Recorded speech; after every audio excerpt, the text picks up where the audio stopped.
finance. So especially in the context of India, what actually has changed? Especially after 1991, our economic policy has changed. From 1997, the second generation of reforms started, and it has got momentum after 1998. And the second generation of reforms were basically the reforms in the finance sector. And in 1999, we have gone for the allowing of private players into the insurance market. Most of the foreign banks were also allowed entry in Indian markets. Foreign portfolio investors were allowed entry in the Indian market. Foreign direct investment, foreign portfolio investment, private equity firms, mutual funds. So much of the momentum and the volume was generated in the Indian stock market. And in 1996, with the establishment of National Stock Exchange, uh, our stock market, it started online screen based trading. And being an Indian, it's a proud moment for us that Indian stock market, like National Stock Exchange followed by BSE, we are the first in the world to have 100% screen based trading. Not even the New York Stock Exchange or London Stock Exchange have started 100% screen based trading. And at that time we had started 100% screen based trading. And with this, because of this technological advancement which we had since 1996, the number of investors have increased tremendously in the stock market. A person who was situated uh, somewhere in Kashmir or in Assam or Arunachal or South India, uh, everyone had the access to the stock market because of this technological advancement. And since the number of investors have increased in market like anything, lot of biases which we have already studied in the last 4 days were also started reflecting. That's hard behavior. Someone have started trading, or someone have started investing in the stock market simply because his colleague is investing or her colleague is investing. Since someone have started the trading or investing in the stock market prior to someone else, and that's why they started thinking that they have the more knowledge about the stock market, and that's a demonstration of overconfidence bias. The socio-economic context of the study, socio-economic context has changed. The technological context have also changed, as I told you. And because of this area, behavioral finance, have started getting a lot of attention by the Indian scholars as well. Like when we talk about these foundations of behavioral finance, that's the building blocks of behavioral finance basically has two building blocks. The first one is the limits to arbitrage, and the second one is the psychology. Till now we have understood that okay, the application of psychological principles in financial decision making is behavioral finance. This was already been learned by us. We have been told that the limits to arbitrage is also one of the fundamental foundation upon which this behavioral finance is based. Now, what is limits to arbitrage? But before understanding the limits to arbitrage, we must understand uh, what is arbitrage. So, arbitrage is simply, in the simplest term, like taking advantage of mispricing in one market and one market to the another. Like if there are two prices of a same product in two different markets, so a smart arbitrager will do what, that he will buy low in from market one and he will sell high in second market, and in the process he will make some profit. So this is the arbitrage.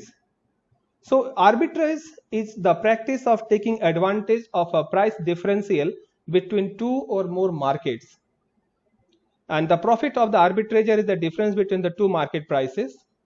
Here is one screenshot from extracted from moneycontrol.com, and it's the share price of Oil India Corporation, that is the Bombay, and the two prices are reflected. Uh,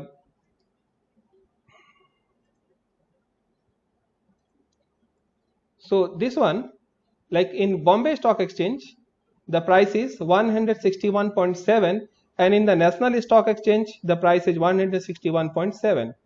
Sorry, 161.8 is the price in Bombay Stock Exchange, and the same security is traded in in National Stock Exchange at 161.70. That is a price differential of 10 paisa.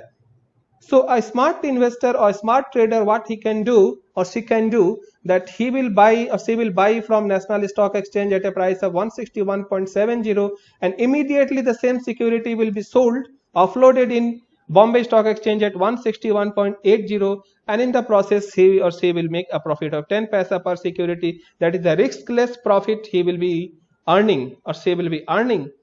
And this arbitrage theory, this theory, what does it say? That a smart investors will correct the mispricing.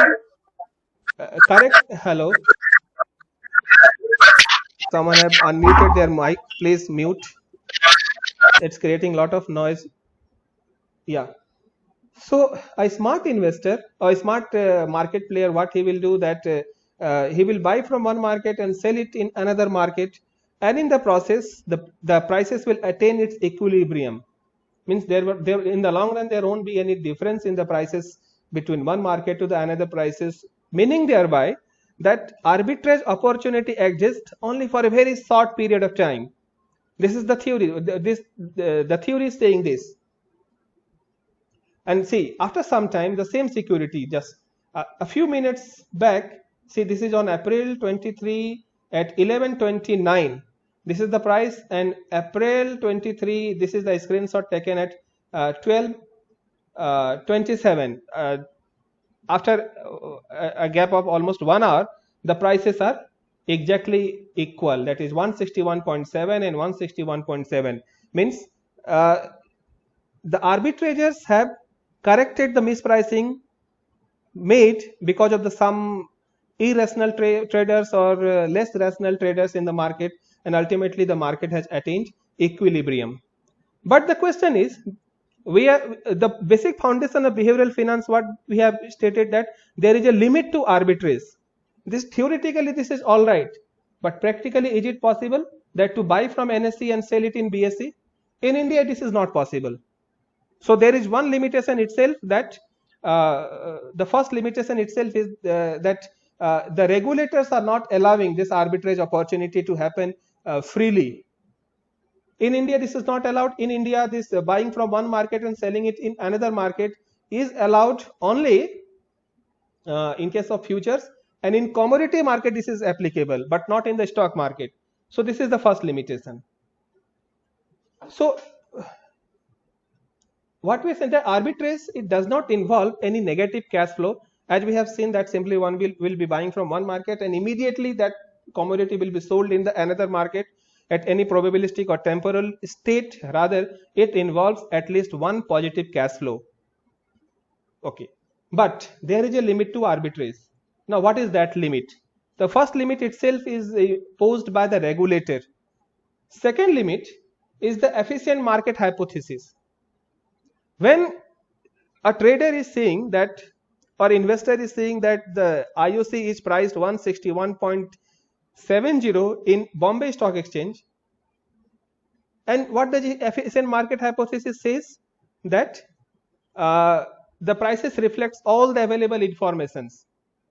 So the current prices are true prices, they are fair prices, and we cannot find any security which is undervalued or any security which is overvalued. So this is the proposition made by the efficient market hypothesis.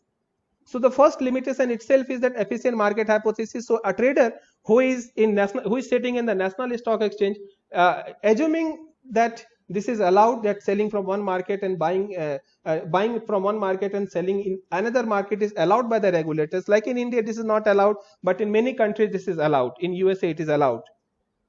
So assuming that this is allowed, so a trader sitting in one market will start believing that, okay, this this is the correct price, and I will not be able to take any benefit out of this mispricing which has been made in the prices of a particular security in this market. Given the fact that we know that efficient market, it does not exist in reality. And arbitration plays a significant role in this. The strategy designed considering the arbitrageurs to correct the mispricing of asset is likely to be very risky. How? We'll see just later on.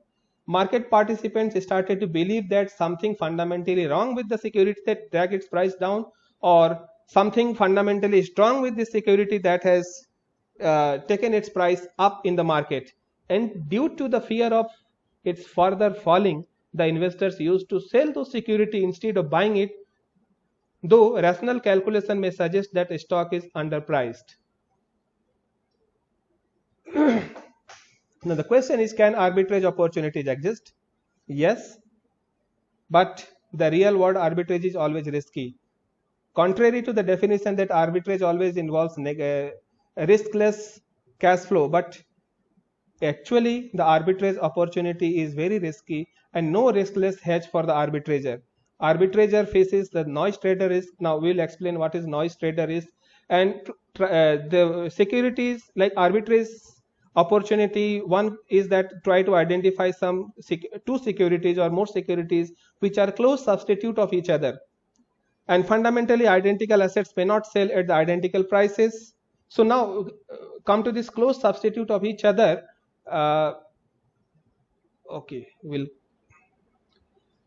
When the security prices rose up, the investors started to believe that the stock is fundamentally strong, and it is rising due to its fundamental strength, and in future it is expected to rise further. As against selling the overpriced stock, investors keep on buying those stocks.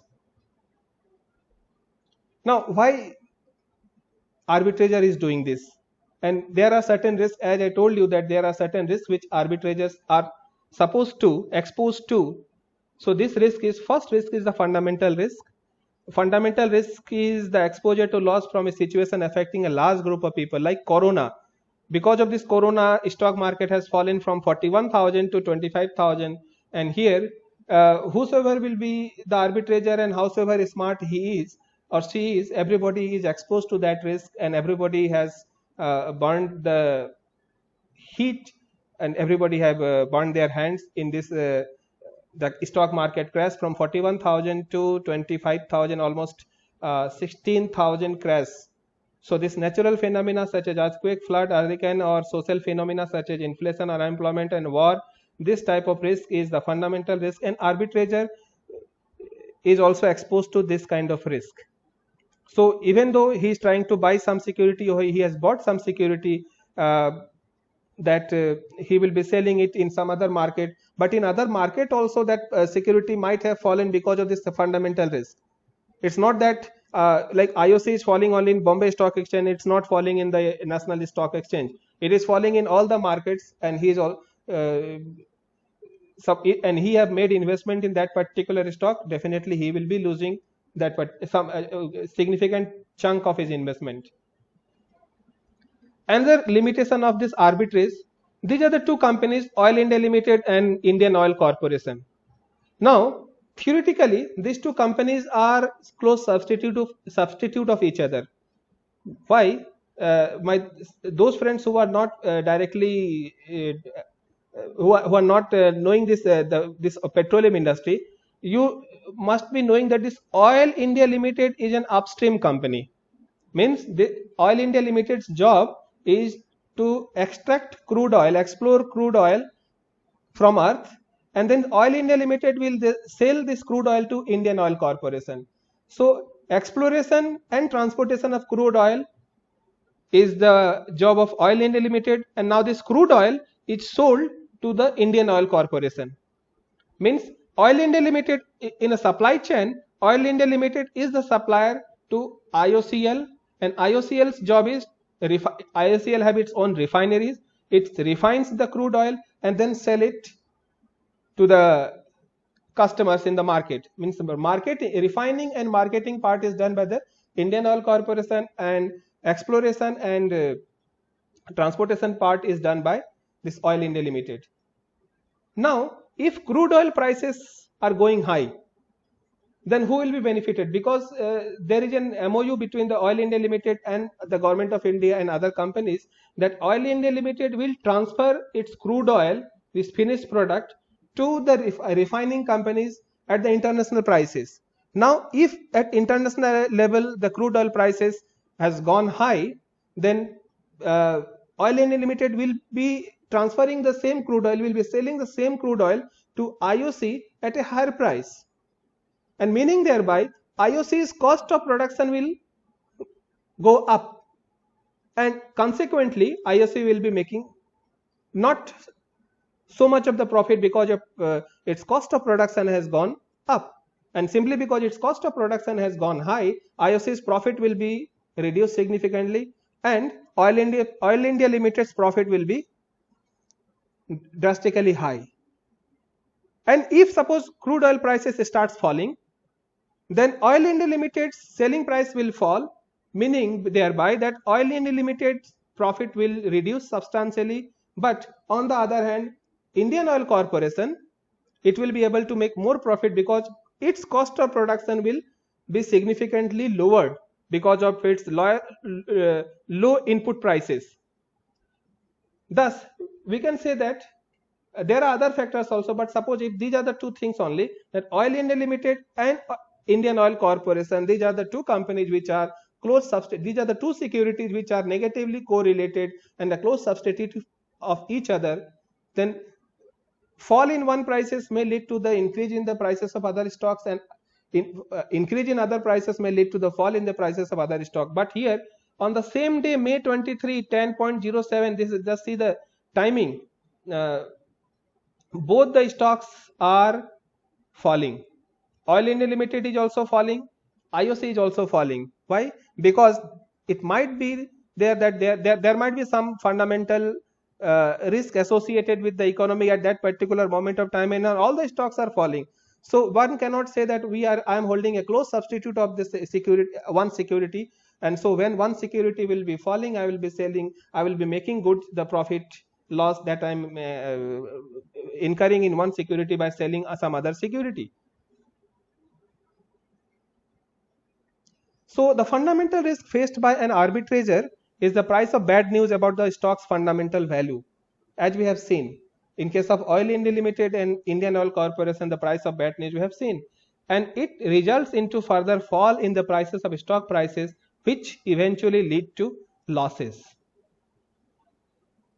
Till a security which is overpriced as well as a close substitute of the security which is bought by them, but the substitute security are rarely perfect.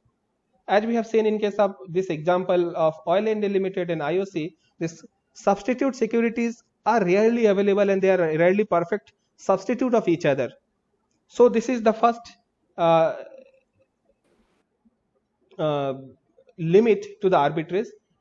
In the short run, we have seen that the mispricing happens, and in the long run also, like I have taken the moving average of stock prices of IOCL on 23rd of April 2018, and here in Bombay Stock Exchange 30 days moving average 176.13, and in National Stock Exchange 176.10. 50 days also see there is a difference in the prices. 150 days also there is a difference in the prices by 4 paise, 5 paise. For 200 days also there is a difference in the prices by 7 paise. So this difference in the prices, it exists even in the 200 days moving average. Theoretically, we have just discussed that this arbitrager, they correct the mispricing done in one market into the another by the selling or buying in the other market. So mispricing is achieves equilibrium in the long run. But here, if you just see the moving average of 30 days, 50 days, 150 and 200 days, this mispricing, these are there continuously. And in a study, it was found that investors in many situations, they start believing in the efficient market hypothesis and said that the prices in the markets are correct prices of the securities, and hence any attempt to make supernormal profit as a result of technical analysis would lead them into trouble, and therefore they did not take advantage of prior difference in the market. Another risk that an arbitrager is facing is the noise trader risk. Now, what is noise trader? Let's just take this example When Mahabharata was going on, we all know, we have just seen this Mahabharata on our national television. And when Mahabharata was going on and Dronacharya was looking invincible, so Pandavas, they devised a strategy that Bhim approached his Guru Dronacharya and said that, Gurudev, I have killed Aswathama. Dronacharya would like, he wanted to verify it from Yudhishthir, because Yudhishthir was the one person who never lied, who never tell lie in his life. So he wanted to verify it from Yudhishthira, and when he asked Yudhishthir, Yudhishthir said Aswasthama Hata, and this was the noise created after in his mind, that the moment he heard that Aswasthama Hata, his mind was blocked because of the noise, and Krishna have created another noise, and ultimately he has behaved the way Krishna wanted him to behave. So he has left, he has disarmed himself, and ultimately he was killed. So this noise trader, these marketeers, these marketing companies, or even these financial institutions, financial instrument marketing companies, they also try to create lot of noise in the market.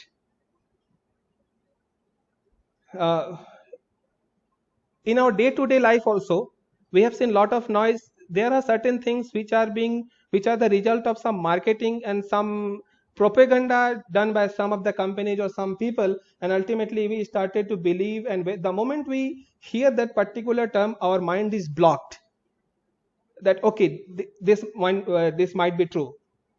One example I'm sharing with you, that one day I was in Kolkata, and some of the local taxi company had given the ad in its newspaper, in local newspaper, in a hotel, that local newspaper was available, that 70 सालों में हम अपने देश को traffic jam से मुक्ति नहीं दिला सके.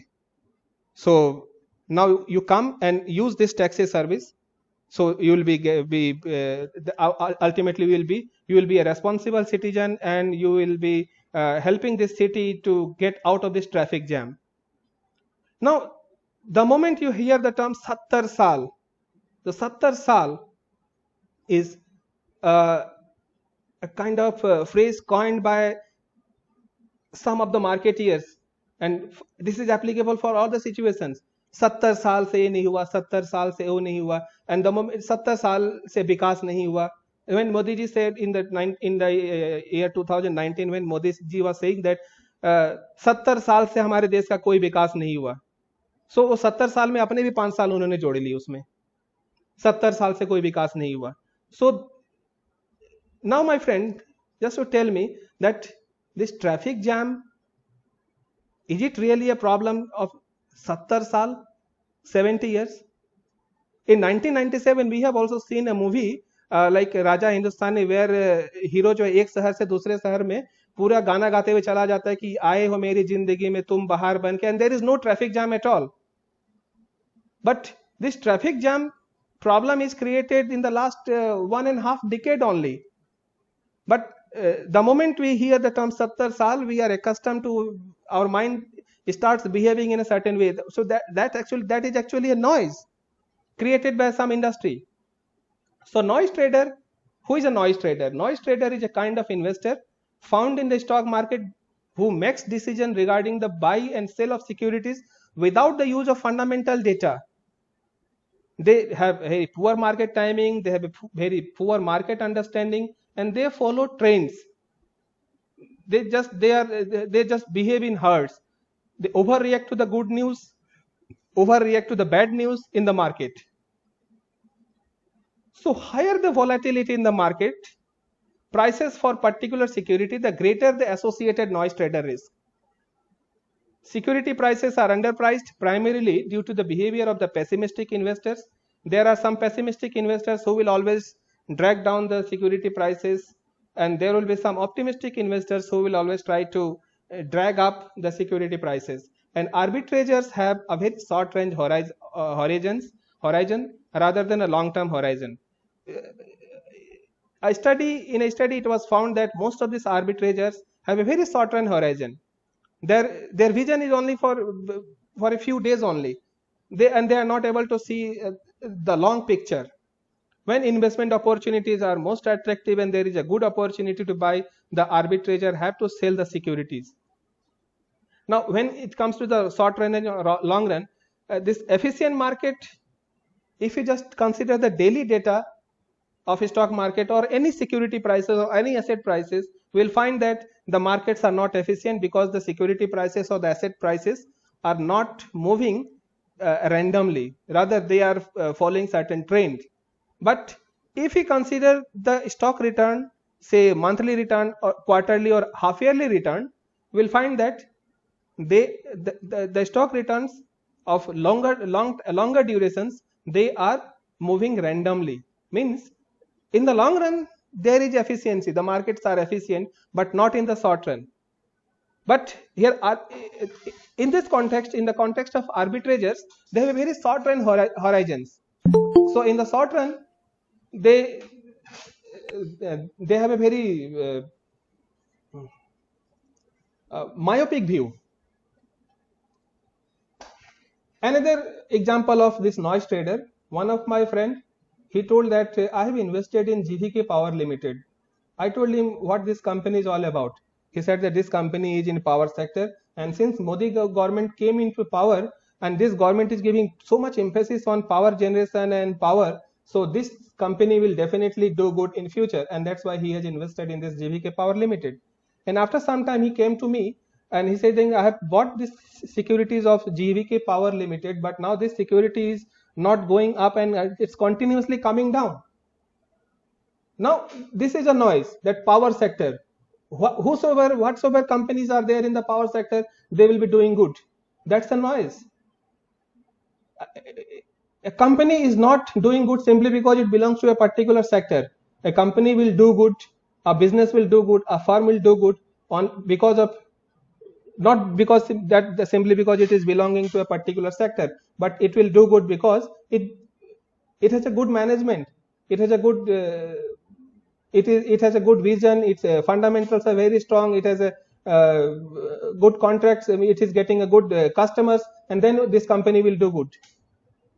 Another kind of noise which is created nowadays, a company from a specific geography, that if a company belongs to a particular state, so since our prime minister is also from that particular state, so definitely he will be doing some good for that particular state, and all the companies belonging to that particular geography will be doing good. This is also a kind of noise which has been created in the market, and we are falling prey to that particular noise. Another limitation is the implementation cost. So in the very first lecture of today, we had a detailed discussion about the implementation cost. So I will not discuss that much in detail. So just that approach is required to exploit mispricing, like mispricing in one low price in one market and high price in another market, that is the mispricing, and they are very difficult to practice because of this implementation cost. Because to buy from one market and sell in another market, and if you simply look at the prices of these two securities, will be misled, because buying and selling also have certain implementation cost, and this implementation cost may not be uniform equal in all the markets. In one market it might be high, in another market it might be low, and that's why this itself is one of the limitations of implementation cost. Limits to arbitrage. Model risk. Arbitrageurs will often be unsure as to whether mispricing actually exists or not, and when mispricing really exists or not. A company, a stock, suppose just take the example, say Tata Steel. Currently it is traded as say 240 rupees. Now the question is whether this 240 rupees is actually correctly priced or mispriced. We can have some calculations to calculate that this 240 rupees is the correct price of Tata Steel, or this is very fairly valued, or this 240 rupees is the price at which this Tata Steel is really very undervalued, and this is a really good buying opportunity. But who will signal that this is the security which is mispriced security? Because ultimately this is a question of trust and belief. I will believe someone and I will not believe someone. I have more belief on myself, and that's why, because of some belief, that I consider that this particular price is actually the correct price, and I may not be I may not be opting for that particular investment. This is one example. Reliance Industries Limited, in the month of August 2007, it was 2000, and at that time it was signaled, many of the experts have signaled that this is the price, and this is a very good price, and that this is a overvalued price, and we must sell the securities at this current price and book profit. But the investors, they fall prey to this model risk, that whether this is 2000 is overvalued or undervalued. They thought that this is a correctly valued price, and just within 2 months its prices came down to 1500, and nothing could be done, because they think that this 2000 price was the fairly valued price, and that's why many of the investors, they didn't sold at 2000, they didn't make profit. Similarly, DLF, in January 2008 it was at 1200, in March 2008 it was at 600, and both the prices, whether which one 1200 is correct price or 600 is correct price, 1200 is overvalued or 600 is undervalued, there is no mechanism, though theoretically there are certain mechanisms, some ratios are there, price earning ratios and this GDP to market cap ratios. Some ratios are there to indicate mispricing or overvalued or undervalued, but how many of the traders really listen to those mispricing or give attention to those signals? So this is another limitation, model risk. Another foundation of behavioral finance is the psychology. Now, what is psychology? The scientific study of human mind and its functions, especially those affecting behavior in a given context. So, in nutshell, psychology is a study of human mind. We are not psychologists, so we'll understand this much only, that this is a study of human mind. And psychology, how actually it is affecting our behavioral finance, is people's belief and people's preferences. These are the two things which we will be studying in this behavioral finance, and which leads to the foundation of behavioral finance. Now, what is belief? Belief is an acceptance that something exists or is true, like God. Whether God exists or not, we have not seen God, neither we have seen the devil, but we do believe that God exists or devil exists. There are some atheists who might be believing that God does not exist, so that is their belief. This is our belief. So that belief exists, and that exists without any proof. For everything we ask for the proof, that you have to give proof to this and that, but for belief, I believe something, and for that I need not to give any proof. Mainstream psychology and its related disciplines have treated belief to be the simplest form of man. Ultimately, like if you define man or women, what a man is, ultimately man is it's a kind of belief system, and its work scrutinizing the feasibility of the belief emerging out of the philosophical analytical representation. And belief leads to the following biases.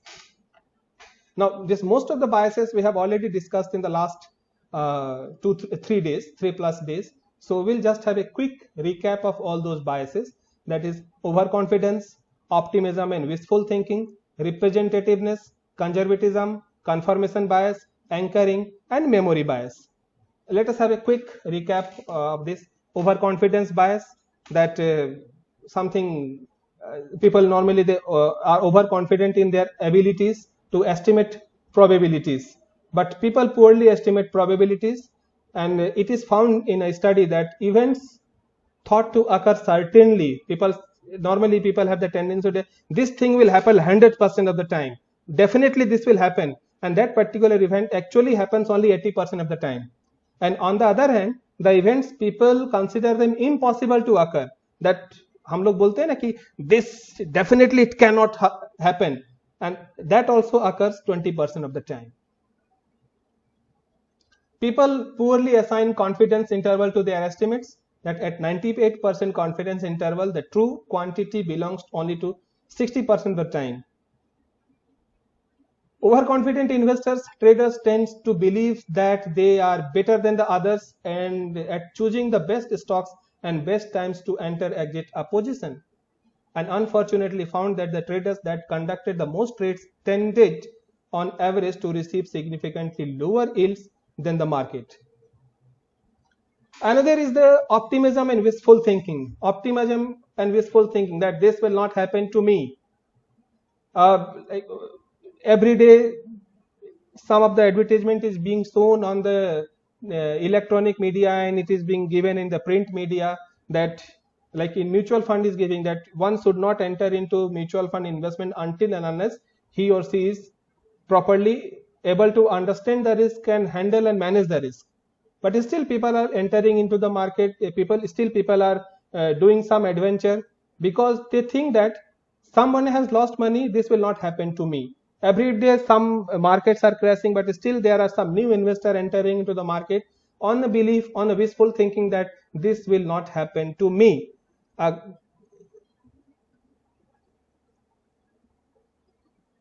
90% of those surveyed expressed their opinion that they are above average in particular domains like driving skill, sense of humor, etc.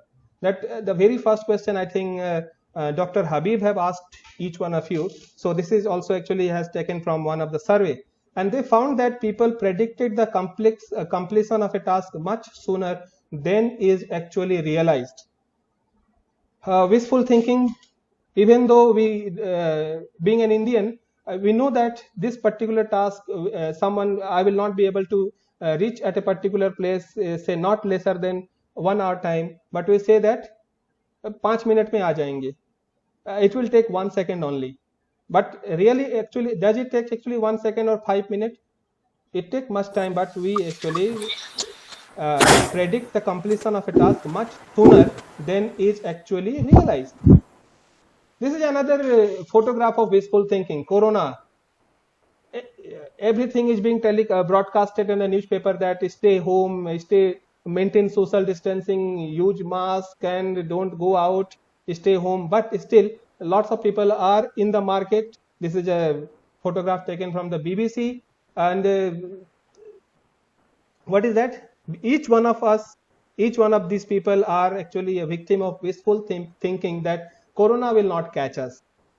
There every day 10,000 to 12,000 number of patients are coming, lakhs and lakhs of people are dying because of the Corona, but still people are going out into the market without any precautions on the assumption and on the belief that this Corona will not affect us. So this is wishful thinking. So in case of investment, investors are overconfident in their own abilities, and investors and market analysts are predominantly overconfident in areas in which they have some knowledge. Who is this? Please unmute yourself, whosoever is. I'm not able to see the screen because I have a full screen.